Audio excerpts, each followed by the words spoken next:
Good evening, viewers. Welcome to yet another episode of The Inside Story, a platform where we talk and discuss about issues and problems which plagues the society.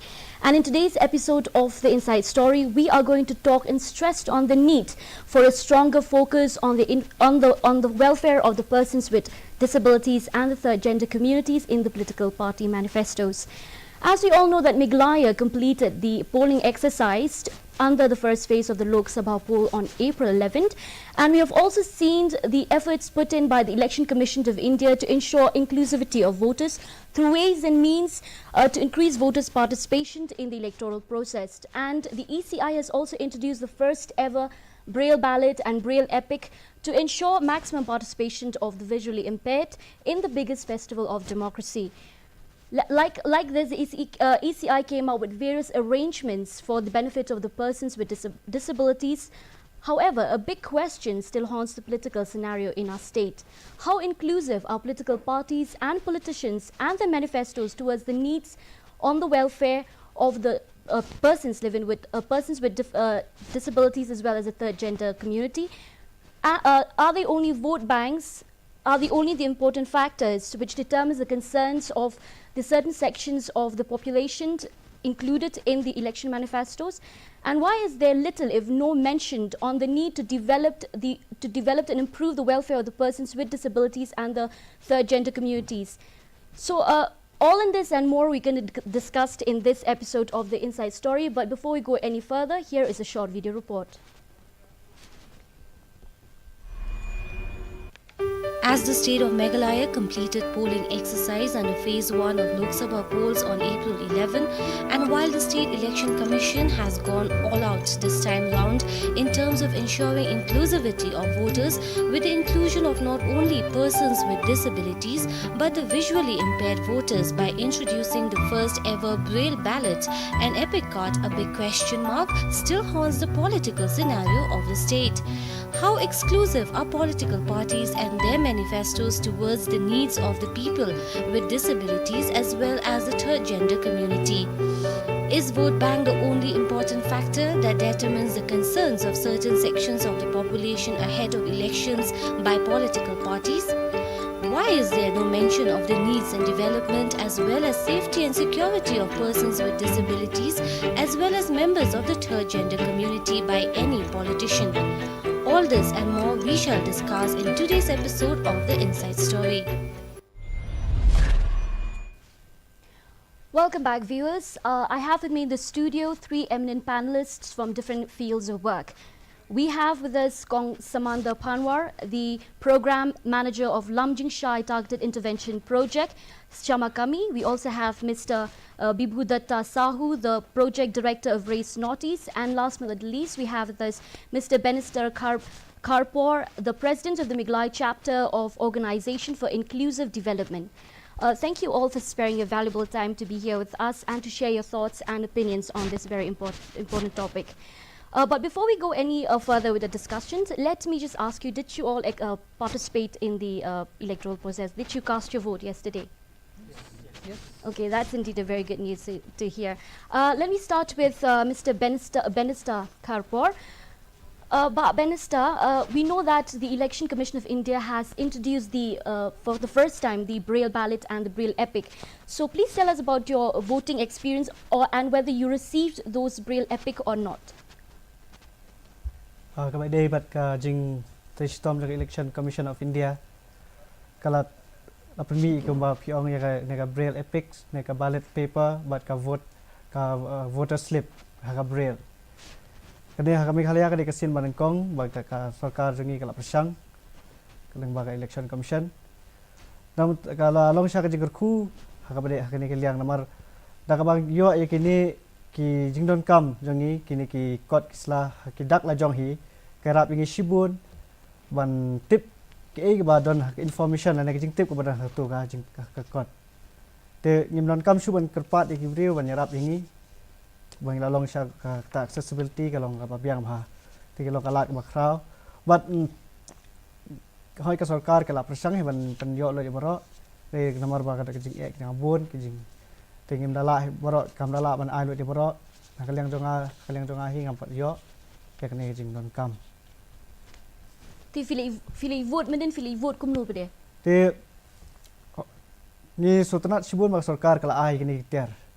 Kung ka epics kini ka ballot paper, bat ka voter slip. Tang rei kalong ka ba susi na khandiat namar ba. Ya ka ka ba kham kong san ek sarkar ka patla ban le.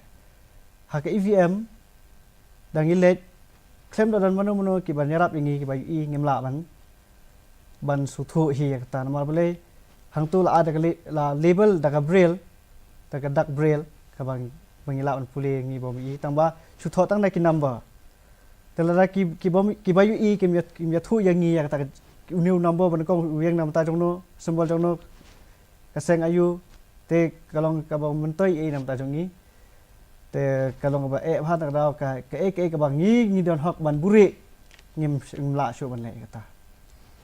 Okay. Coming to you, Mr. Datta, do you think there is enough representation on the persons with disabilities in the political parties' manifesto?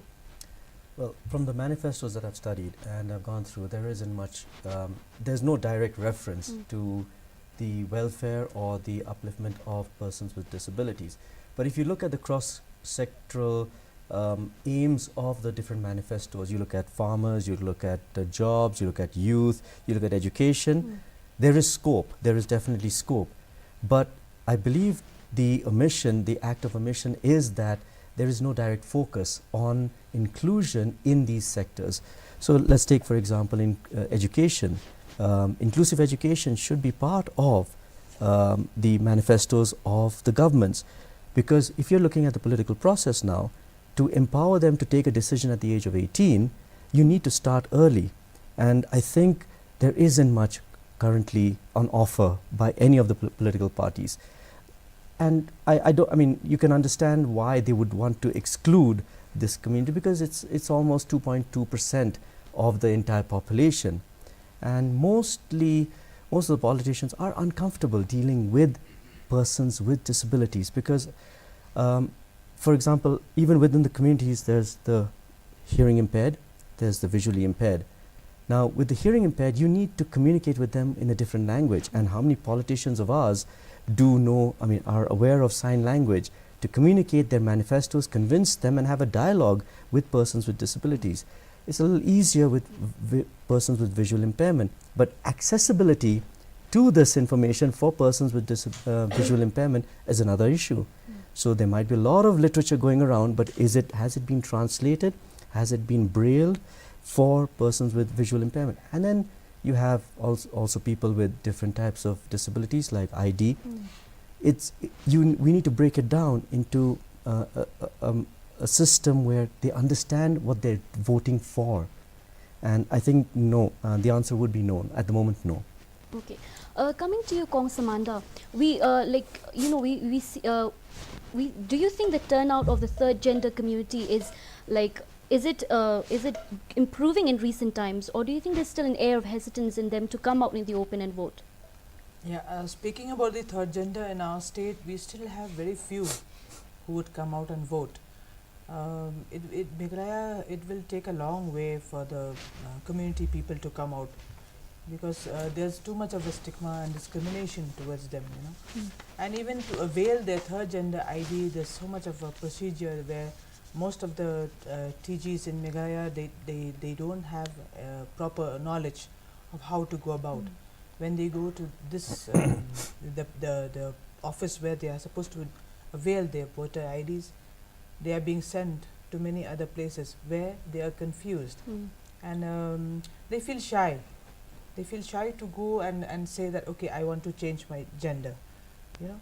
So I think they need to be empowered more to avail their IDs and to come out and vote. As of now, they have come to vote, but very few with their own normal male IDs. Okay, we've seen the Election Commission of India has done quite a lot for the persons with disabilities, but we don't see much of that being concentrated on the third gender community. No. Till today, we have not seen any slogan or any ad or anything to do with the third gender as well in Meghalaya so far.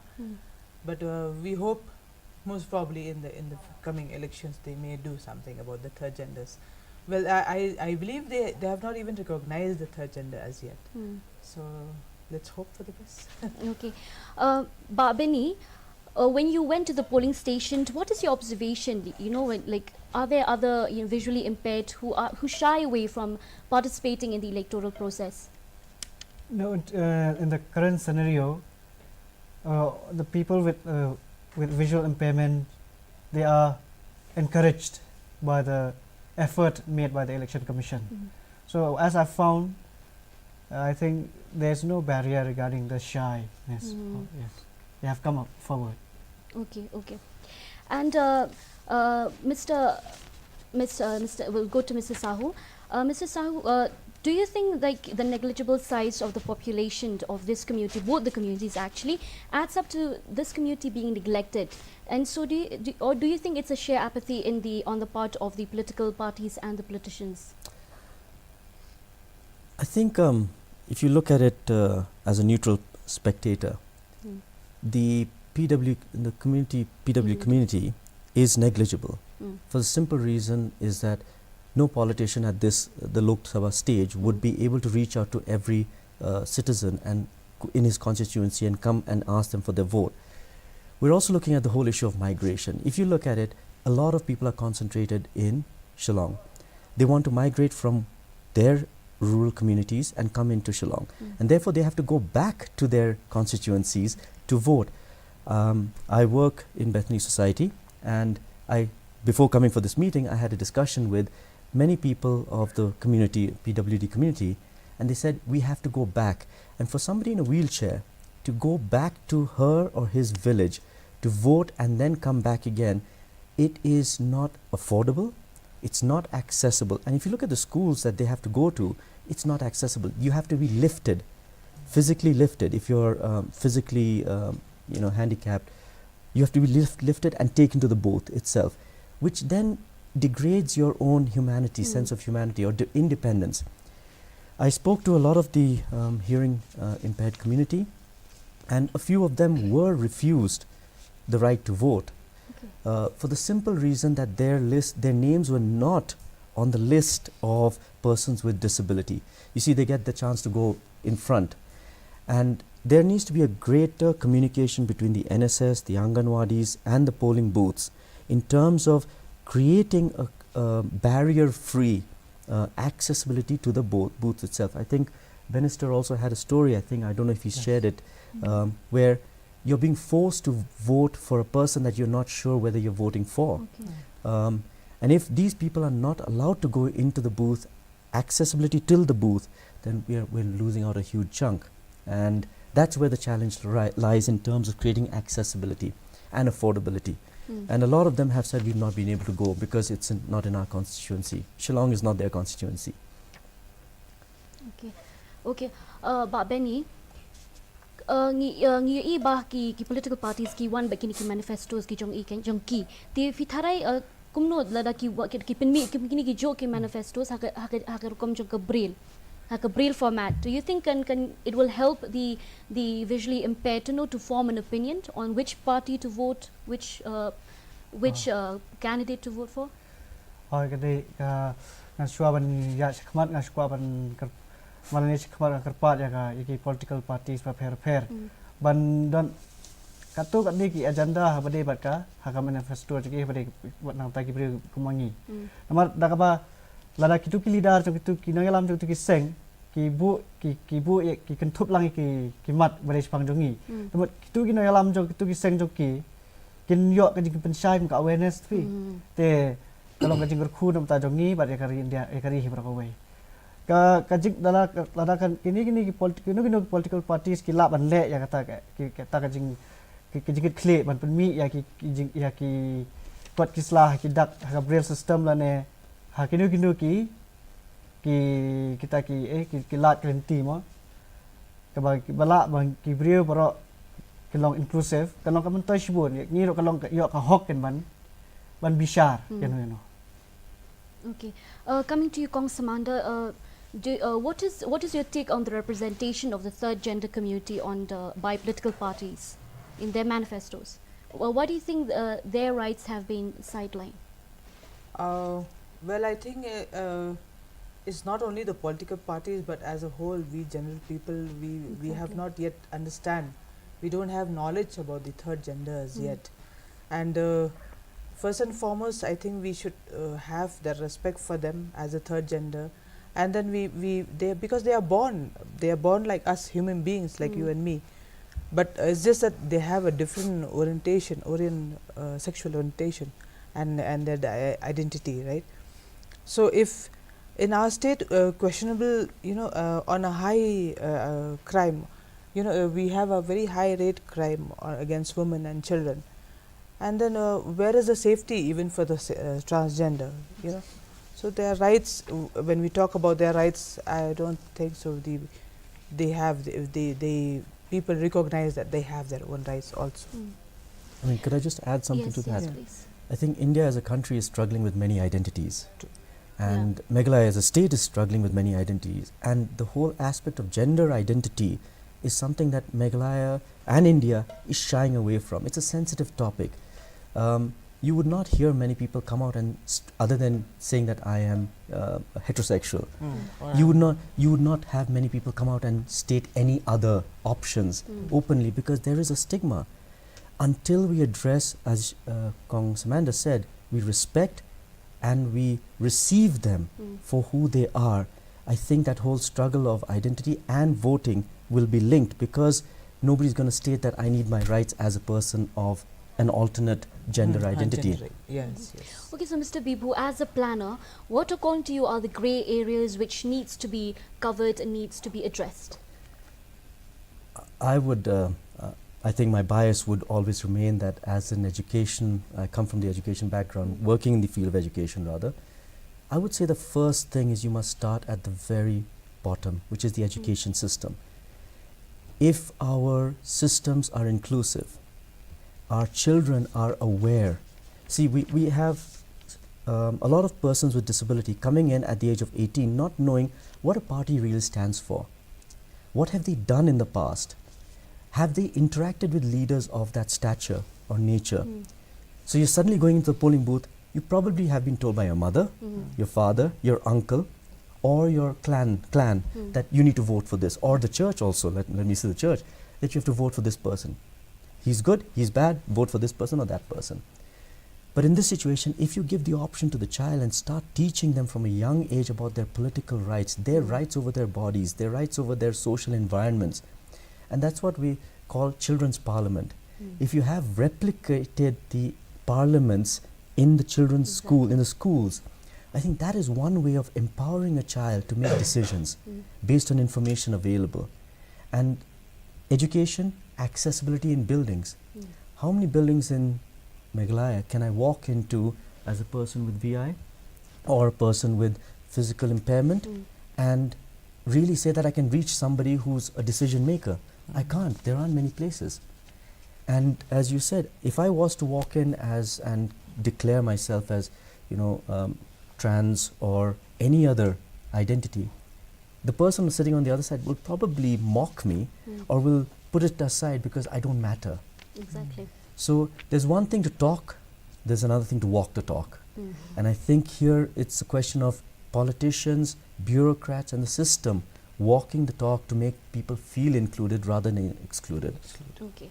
Benista, Bibu just now has mentioned that, there have been instances where you're being asked or rather forced by your clan members, your family members to vote in favor of that particular candidate. So taking advantage of your disabilities, has there been an instant where you were being asked to vote in favor of any party?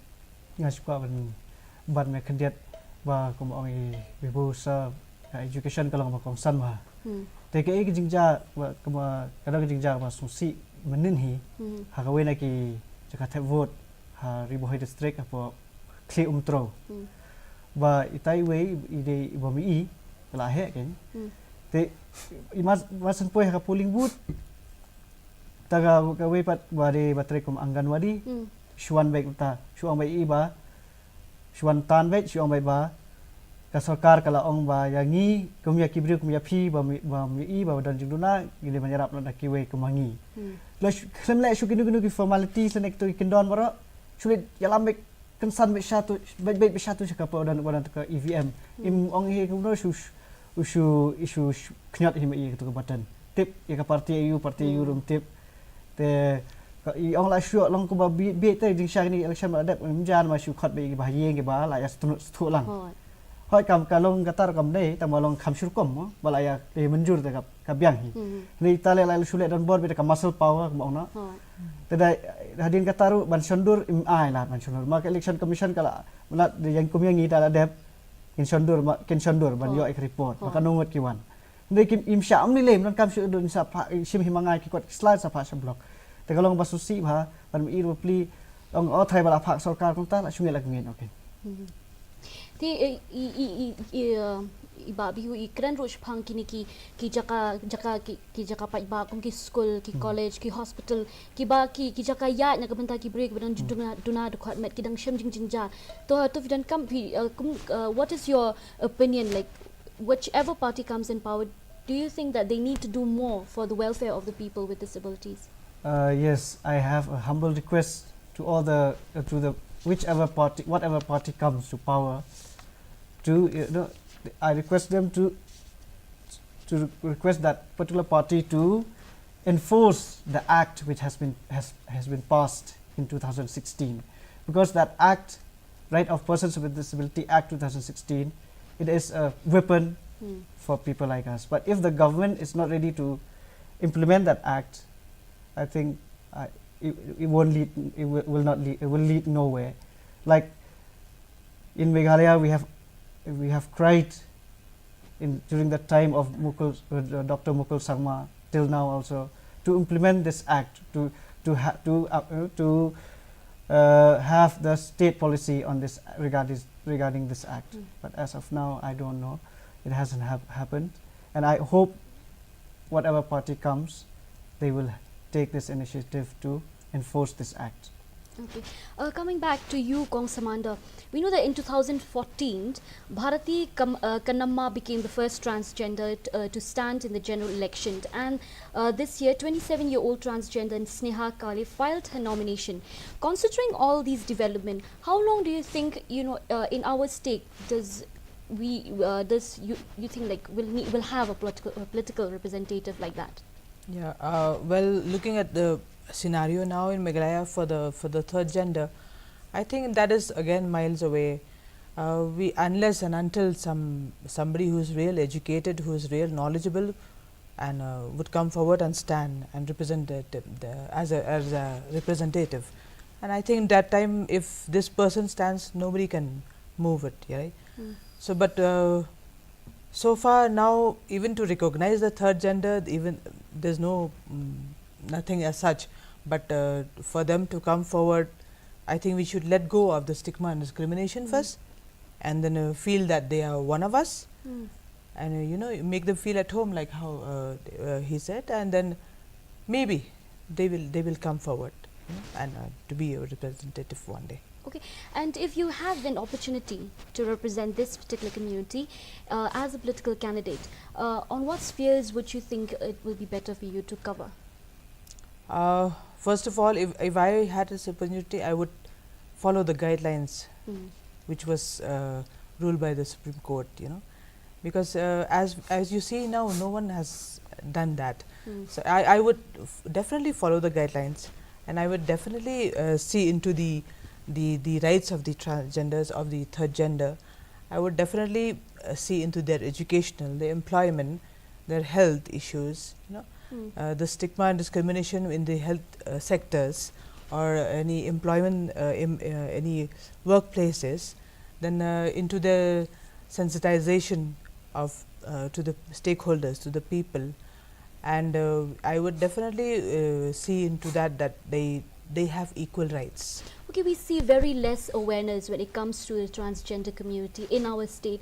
Do you think there is a need for such awareness to be, to be conducted by any organization like the Shamakami, or perhaps sponsored programs or awareness by the government? So far in Meghalaya, nobody has sponsored any program as such to sensitize or to do the awareness program for the third gender. All we have done is from the program, the targeted intervention program, and Shamakami itself, we have done a lot of advocacies and the awareness programs, for which we could see the results that initially in 2009 and 10 when we started, there was a lot of beating around and stigmatized the third gender. But after the awareness and advocacies with the stakeholders that we have done, it has come down a little bit, especially with the police stations. We advocate a lot. So at least now we do a lot of networking, you know, and then now it has come down. But I'll tell you, from the government side, we have never ever received anything saying ki, okay, let's do the awareness on the third gender, or let's do this program for the third gender. No, nothing like that. But in fact, we receive programs from Mumbai, from Guwahati, from Manipur, like, okay, let's do this even for the third gender. Let's do the, you know, we do a lot of programs for them, events for them, the awareness sensitization program. That's what we do. Okay, Mr. Vibhu, you being from an education background, why do you think it takes so long for the people, even the educated lot, to accept the third gender? Okay, so if you go back in history, or even through a person's life, I'd like to just go back to an example. You grow up till the age of about 5. You're curious. You want to find out about everything about the world, and suddenly you enter the education system. So you've gone through a phase of I can, and then suddenly you go through a phase of, oh no, you can't. You can't do this, you can't do that, you can't ask this, you can't ask this. I will tell you. And then you reach the adult age, or even more. Some people at the age of 40 are still going through the I can't phase. So that conditioning that has taken place prevents us to ask questions as to another person. We've already accepted what is a social norm, who she is, what she is supposed to be as a woman, what I'm supposed to be as a man, what he's supposed to be as a man and a person with disability, and probably a transgender.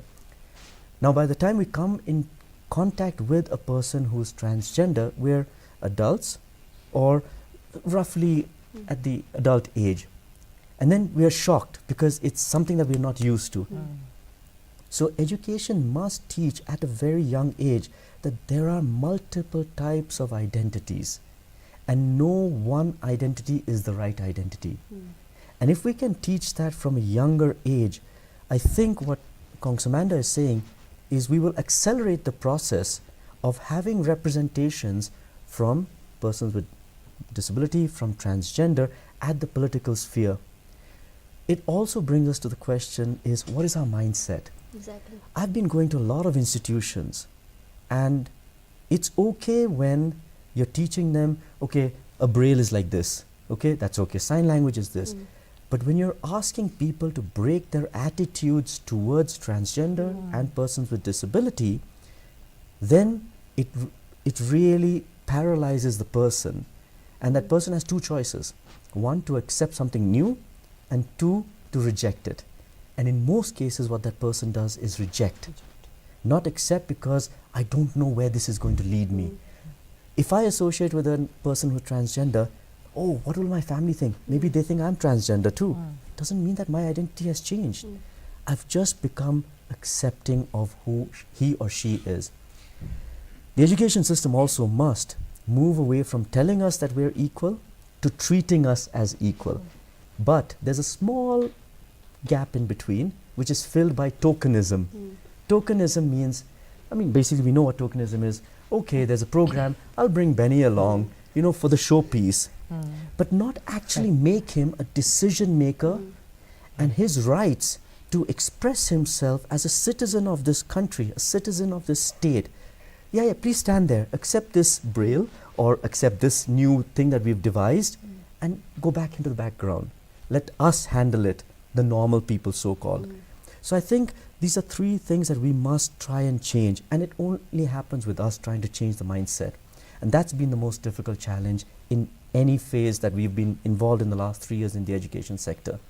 Okay, say that a transgender, a person who has conflicts of identity, see if he accept himself as, accept his identity, what if the family, because most of the time he or she gets backs away because of what their family thinks about them?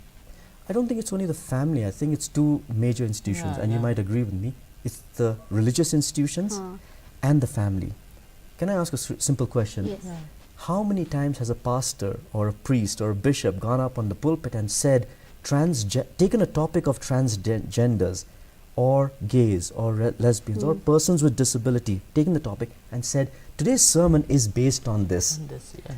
I will guarantee you, I think less than 1%. And these are the two main institutions that condition us. And then we go into school where teachers are there. So I think the change has to and Meghalaya is a predominantly Christian culture, and I'm a Christian too. But I would like to see the transformation at this level, family and at the church. Yeah. The family problem is more of a problem of suppression because the family is not willing to accept. That's where counseling comes in, where a third person perspective on dealing with the issue that my identity is changing. I might change from being heterosexual today to bisexual tomorrow. There's a fluidity also. It's not set in stone that I will be like this for the rest of my life. Exactly. But there's a fluidity, and this is where counseling and acceptance, if we are accepting in our viewpoints. Okay, Ba Benista, lada fi yok kalat ban contest election. Ki kendon lani ki mat ka ba pikwa ban cover. If what are the areas which you would like to cover? Kaya lada kadang sa kata kalat bangin uwe lagi ne uwe lagi nang alam jangi ne ada mangahi ban semi kana ka rensan kawai kalong bangi ngihap gilong kibriyo ki ba ti bnia bahaya ke bro om tang man super khat manga de disabled dengan perkhat na tang lade reu ngade nak ukhasi ngelong te ukhasi ngilong hap kum bangi yem ha ni kari tingi perkhat ikadu kono ka kinu ki senjam ke ban nom ktai ni no ban yo ka dimentoi no bar khoi ma teng sibu ngi perkhat mata balai ngi perkhat bam penmi ek manifesto ka braille ne ke ki means yang ba rempalat tela mensuar sibu lar penmi kuat kalong karem hi reka mindset jong gibriu kala change oba ki ha print ka tat ka braille karem tela ka mindset jongi kam kala kini perkhat jongi kam kala ta mentoi te ladang dengan yok muta kalat ni study bahaken ban perkhat ba nam ta all round development hima kabam nam syak siliang ini no kata Okay. Ti ha ka jing shem ka jong pi kini election ki balalet kum ka MLE election nang ta ka MDC men ta ka MP. Ha ki manifesto jong ki parties baro jong kini baro lai tri ki election ki don ni em ki points ki ba kini ki parties ki race ki bo benta ban le kum ta na benta kini ki na benta ki beri dan duna dekat man ki don kum kita ki kendon ki manifesto jong nadu bangala la ban access hi ya ki jingtip mo ban yo hi jingtip la ba do banganang ya yo ka perkam ya ka teknologi ka komputer ka mobile tingam pat kan mau nomor ngal supuli ya ki manifesto da khnyak swipe ka ba aling ba ki kot khubor tingam tip dah balap leng ba ka booklet choki ki don le leng ba kot khubor tingam julap te kata ki shen ni iba ka election commission kala shibun nakabenta ka namata for the persons with disabilities, like so many things we've seen, like they provide assistance while they come to the polling station and everything. So why does it take long for the political parties, both at like the ruling party especially, to actually implement all these approaches and new methods or new initiatives suggested by the Election Commission of India? Kawai kalau ni kuma fitip hi ki bureaucrats kilong gibreu pasem phang. Most of the times we find bureaucrats are the people who are experts.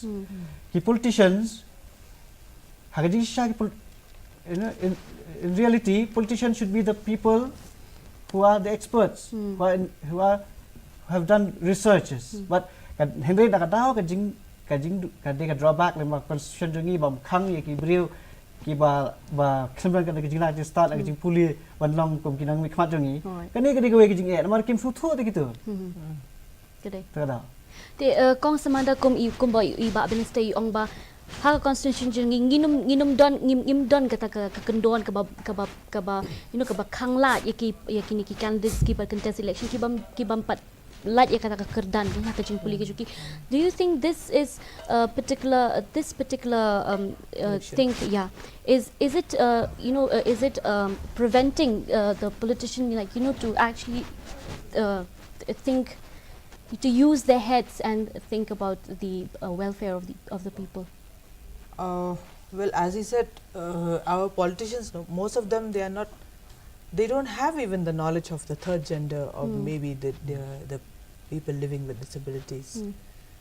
I think they need to go through the guidelines, for which I doubt if they know even that there's a guideline, the judgment given by the Supreme Court. Though in during Dr. Mukul Sangma's, they had passed, the cabinet had passed the bill saying yes, they will follow the guideline for the third gender, but till now we have not seen it. After he left, even that is closed, you know. So most of the files, I think they have been lying there in some party's office with dust, which has not been opened till now. Yeah. So let's see. I think we leave this to the Doordarshan to call for another panel discussion amongst the whoever who's going to win this time.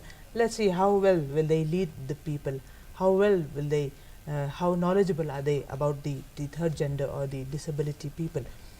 And we'll see the changes that they made this time. Yeah. Okay. But Minister, yes. Kini di kong Ho. samanda.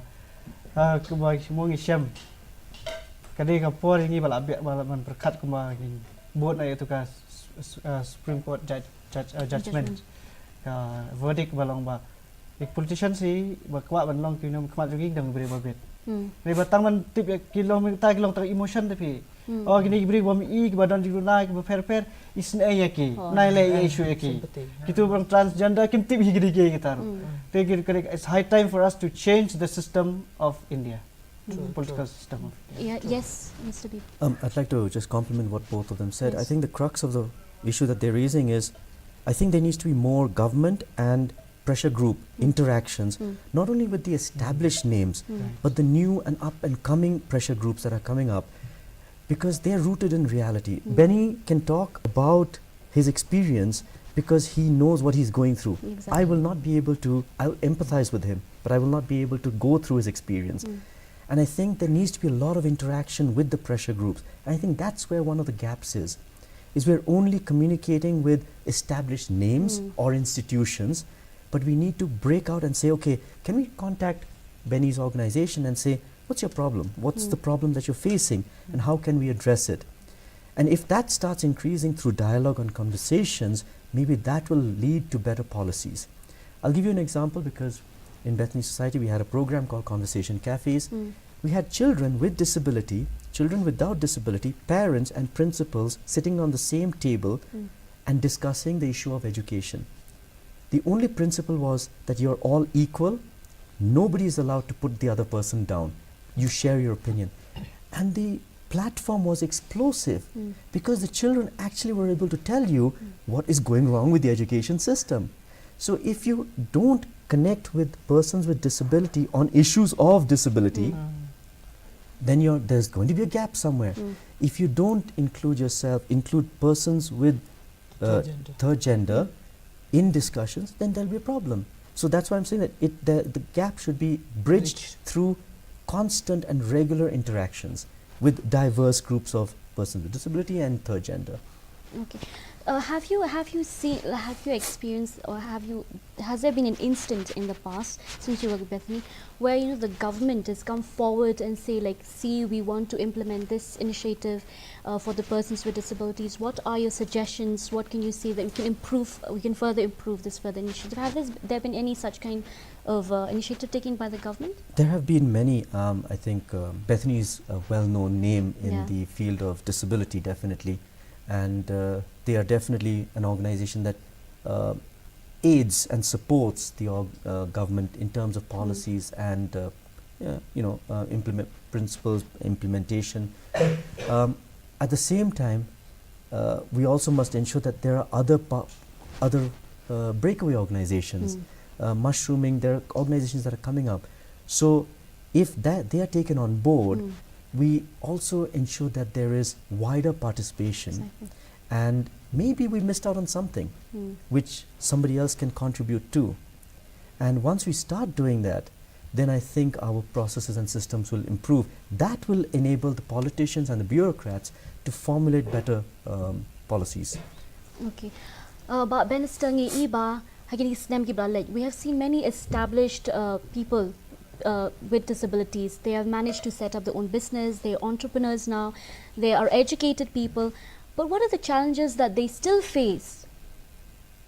Apa dia makan dia kerja kalau ni kilat keliti ban tibet ila dia ngipat dan ke sibuk mentang aku anang komputer kham tam ha jala jungi tang basic lu ngimla ta ban don dalai ha podon Moscow Youth Center bala khong tip ya ka ku ta well established organization center nam ta technology mo patika ITI senan ndai nam ta jungi ngimla mle nam le ban enroll dia tu ni ma phi ba pli tis a ku ta te ka we ka la ma khang yang ni ya ki jing tibet jing ni ban showcase ka ta talent na ne ka ta sap ka ma don te ban at power bat ki we ka de ka ba jing khang lat pu na mar ba ka don ka jing pu mo khat jing ni ba ya phi ta ka jin ja plat tang sarkar he bala ma nei ru ta bali pim pa yo kam sarkar lu ma taru tang ta te na kalian ka na balang mo Nai nak ada ka seng mo de shimet kim shimet kata approach kan pan ya kit lem kita kelim kot Ha sarkar ka don ka reservation ki college institute ka don ka reservation de hadu ka no kita kini ki brio ki ba kita jigduna khat mai kila la ben yo ya kata ka jing mentoy na ka to reservation ka kene sarkar jongi ka bala dep mo ka NDA ka lech tom nang ta jongi kala pass ka tu ka an ka bongai fikira pelong an tu ka right of persons with disability act 2016 kepala pas saya usnam kan riui ho December atau Fratrik te ketu ka an kala tris kala long ka babyang palat shisha kan kala bahas kham bahas shu ban itu ka ai ka bare marang mi por UPA tama kalong ka wei ka sarkar jela pat kam tre te lada kanu ka la jing rap ka reservation ka bare lang ba central government tek ngiyo kum hak po ka education ngiyo 5% kum hak po ka job kri 4% Neh kasan ke baji ke kham pag ngimyo atena hak state government. Ama ba state government ka pedang ya kan ka du mentar. Kham ta Meghalaya. Juni. Okay, Mr. Bibu, we see that in the assembly sessions and in Lok Sabha sessions, we see they talk a lot about education, but the thing is that they don't cover every sphere of education, like education for the people with disabilities. Why do you think they shy away from talking about such important issues? I think there's a socio-religious concept behind it, is that at least I know from the two religions, that dominant religions, is that because you've been born with a disability, you're not God's chosen person. And if that is taught to you from a young age, the other children sitting with you will think that there's something wrong. Karma has come and hit you, or your sins of your father have been borne by the child. And that's what the whole religious angle is. And then social angle is a person with disability, let's say Benny, if I wanted to play football with him, I would have to adapt the football to his needs and my needs. But the pace at which I will play the game and the pace at which Benny will play, no offense, but it'll be slower, it'll be different, because it requires a different kind of sensorial response. We are not willing to slow down. We are not willing to have patience in our lives. It's the values that make us who we are in terms of relating to people around us. And if that's not taught in our, again, education systems and our religious organizations, it will keep them excluded. So for the first, that's why inclusive education is very important. At the same time, also making sure that every sphere of life that a person with disability, a third gender community person is involved in, is not stigmatized. That's the bottom line, I think. Okay, Kong Samanda, despite the Supreme Court ruling, do you think the third gender has gained that that confidence to come out? Have you seen the number growing in the past few months or weeks? No. In Shillong, see, we are the only ones working for the MSM transgenders and the third gender. So far, whatever we do it within the organization. But we have not seen them coming out and for education or for anything, especially the lower class. I mean, I'm talking about the middle class and the daily wages that we are talking about, they would not come forward. Though, as he said, in the education system, the acceptance is not there. I have children, minor children who are third genders.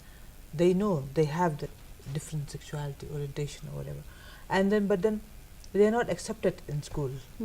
They are forced to chop off their hair. You're forced to wear trousers, for which the boy is not comfortable. That the person is not comfortable wearing that and going to school. Why? Because the principal is not allowing the person to be in the whatever she wants to, that way. So in that way, they shift from education. They go to the streets and do all things. And then we're so far in the organization, when we call for meetings, when we do a lot of we do a lot of health care for them, counseling, but they do come. They open up with us. They are very free and they feel at home when they come to the DIC, to the drop-in center. But so far you will not see them in public places. Okay. Even yesterday for voting, I this morning, just because of this program, I tried calling them. I said, did you go and vote? No. Did you go and vote? No. Why? Because I did not get my third gender ID. So what is stopping you from getting that ID? So they say because there are so many procedures. And some says that there's a saying, if I get the third gender ID, I may not get a job in the companies because they will not accept unless and until I do my surgery. So that is what they feel. So I think it's a vast subject where we need to go more and more and learn more about it. And I do expect that these future leaders of us will definitely go through the guideline and have more knowledge on it, and then be able to help the third gender and the people with disability. Okay, have you tried to approach the political leaders in the ruling to voice all these concerns and to apprise them of all the challenges faced by the third gender of the community? Well, how do we approach them? When before we go there, they have already told us that we don't recognize the third gender. Okay. I will tell you, last year we had this press conference when the KHADC said Exactly. straight away that we don't recognize the third gender, and the HIV is spread by the truck drivers. Yes. Which was very wrong. I mean, HIV is not spread by the truck drivers. HIV is more on us, the general people, more rather than the high risk behavior people can. So that's how we have not approached till yet. So that's why I tell you again that DD must have this panel discussion again amongst the political leaders who's going to come in future. I think, just one. Yes, I think one thing is when a child enters the education system, it's dependent. The child is dependent. It's even worse for children with identity issues and with disabilities. We hope that by the time the education process is over, they're independent and ready to face life. But my humble submission here is, I don't think our education system in the state or in the country is actually ready or preparing our students to be independent. Therefore, only a handful of students with disabilities are actually able to make a mark outside. There's no job, nobody's willing to take them on. They have to go into independent or entrepreneurial ventures to make a name for themselves. And if they've been suppressed to not speak their mind, when they go out, it's the continuation of the same tradition. So you need to create an education system that makes them independent, but also interdependent on each other. If you can do that, then I think again the transformation will take place in them voicing, going directly to the politicians and saying, excuse me, this is the RPWD Act, I am entitled to this, and therefore I should get this. When are you giving it to me? I'll give you 7 days notice. In fact, we should be giving them notice rather than them saying that they're handing it out something as though it's charity. We're not here for charity, and neither are the third gender community. Exactly. The ba Benista kuma filau ong baga government of India klada but klada ban pass ketuka act.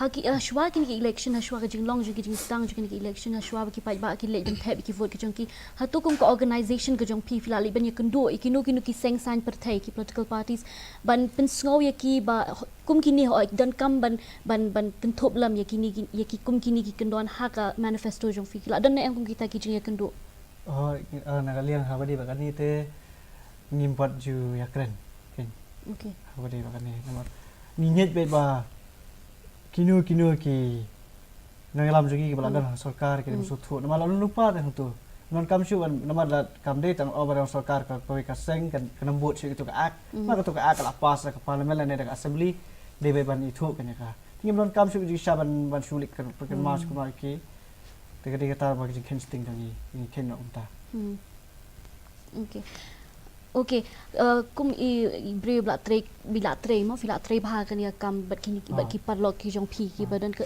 jo ka jing duna mo ki jing pada ki jing duna ki bi syam ha ka imlang ka sa lang pada ha ba pi persyang ban ya chakmat kan ki jing ki mau jing thot ka jing kalau kan kok kum na yang na sem chua ba habangi persyang balek ki do kam leng ba ki organisation ringi kim ju kersan ken ki don ki ba persyar ba mentoi pi sulut tangapor pi ni lek chano pami anei bron bom la banya bom yok sngo te don ba ada kita bagi susap ikum turu hire kim ai ti ki yang kamon ki te dang ile chak snong ki tharu ngala ja tang ni snong la jong hab ka lai kor mori lu he ni la persyang ban ai ki du program rik u ba snong sim kia kadai kawe kata ka insensitive ka ba sensitivity ka society ka don ba kem itu yang ni ya ki brio ko mo kata ka tolerance kam dan kan kalau intolerant okay kong samanda sho bangin in ya in kod ki closing remark ka fi ki baphidan what do you think which is still needs more to be done to encourage the third gender to come out in the open, to take part in the electoral process, and to also have a voice to say to the political leaders and the political parties that yes, we should be recognized. I think true equality means everyone accountable, in the same way, regardless of race or gender, or faith. Yeah, I think that will help them a lot. Okay, and Mr. Bibhu, what is your closing remark? What do you think needs more to be done to ensure that the welfare of the people with disability and the third genders are taken seriously by all the politicians and political parties in the country? I look at it from only one perspective, is if a person can be more productive than he was yesterday, I'm sure that he can be more productive in the next 10 years. So my humble request to institutions, to the government is simple. Invest in empowering people, invest and ensure that education is the platform for that investment. And I'm sure that you will see that the intellectual capital and the economic productivity of persons with disability and transgenders will rise exponentially if you invest and you respect and you include them in the process. And benin sta ki eki chimpen sno jong pi had don kam ki eki jing don kam ba sarkar ka don kam ban le ban khmi ki jing don kam kan jong ki break ban jing tuna te ka jing don kam ko konsan ka jing syam jong te ka de education system ka de ban kelan ba te kabut marok ki stakeholders adu ke politicians ero ki don kam ban lo ki break ki batre sitom ban wat benia man sungai tah ke emotion man sulang dan emotional begam tu tinggi belong ibre belong intellectual bukan tak wisdom dan kunta te ngim lali kelong kaju hi teka education kelong away ke bakong san kelang. Okay.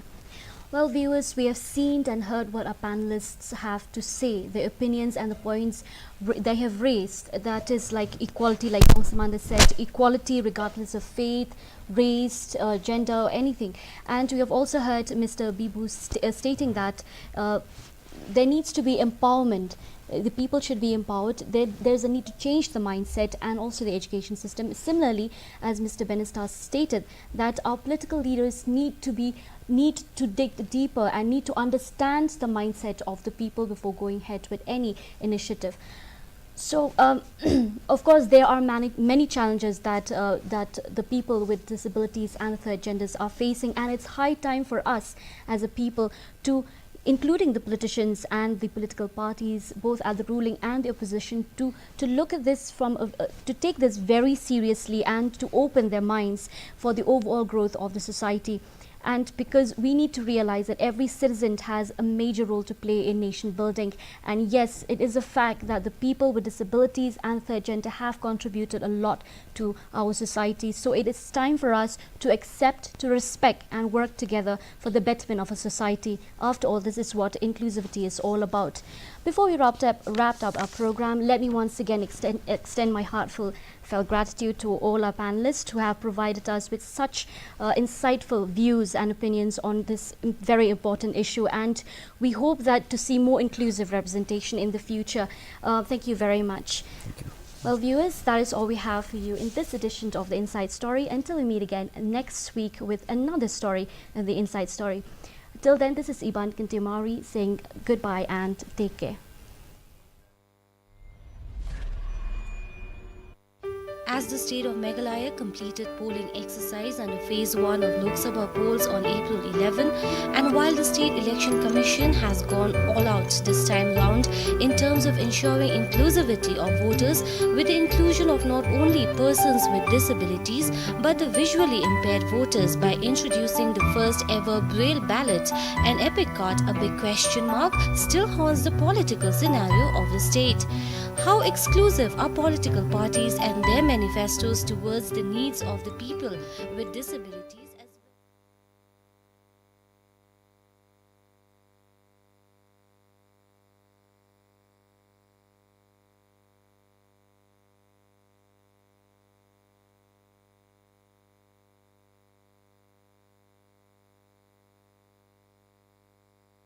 Sejak ika kamera kemai, dah kau alih nak pergi. Pilatit kayong thamai balay pisyong sosi kumne. Nanong kumno ken hane ka light ka umrum donte. Ubulder te ulah kular bun ke haka advertisement ju hanrei petse umlong kumta. Pidang dan ketua advertisement. Ho ken Ti IKS yo ubelder haka consumer code pensayo abiyang kabay luksan. shisha Ho chisha. Aya ka jing ujor haka consumer code nakabenta ka advertisement ka basyukor.